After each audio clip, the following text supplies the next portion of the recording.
ყველა ჩვენ ვაგინებთ რა, ჟურნალისტებით დაწყობილი და ასე შემდეგ და გინებით საქმე გაკეთებულა სანამ. არა. აი პასუხს გეტყვით მაგაზე ძირითადად მესმის რასაც ამბობთ და მეც გეთანხმებით რომ გულშემატკივრის დასწრება ძალიან მნიშვნელოვანია, მაგრამ გულშემატკივრისაც მესმის რაღაც კუთხით და გეტყვით ეხლა რა ნაწილში რასაც ამბობ. ხალხი მე ყველასთან ეს მაქვს ხოლმე რომ ითხოვს ერთადერთ რამეს ქართული კლუბებისგან არ აქვს მნიშვნელობა, ნებისმიერი კლუბისგან ითხოვს ევროტურნირებზე გასვლას.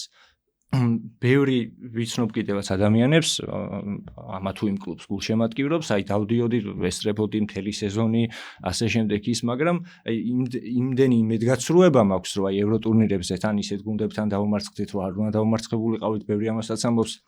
ასე შემდეგ და უკვე აი იმედგაცრუებულია ქართველი გულშემატკივარი მაგით, იმიტომ რომ აი ბევრისთვის მithქვამს, რომ არ აინტერესებს ჩემპიონატს მოიგებ, ამ თასს მოიგებ, აი ბომბარდირი თუ გახდება ვინმე, პირობითად კაია შეიძლება რაღაცა აი დიდ მნიშვნელობას სამწუხაროა, მაგრამ ესეა არ ანიჭებენ საქართველოს ჩემპიონატში წარმატებას, ესე რომ ვთქვა. თავარი არის ნებისმიერი კლუბი, გაგრა იქნება, რომელიმე სხვა არ აქვს მნიშვნელობა, რომელიც გავა პირველი ევროტურნირებზე, ზუსტად იგივე ეფექტი ექნება იმ კლუბს საქართველოს ჩემპიონატზე, აი ფეხბურთელს რო აი ყვარა რა ეფექტიც მოახდინა და ახლობით იგივე ეფექტს და იგივე სიმპათიას და იგივე სიყვარულს დაიმსახურებს, მე ესე ვხედავ ნებისმიერი კლუბი, რომელიც გავა ევროტურნირებს.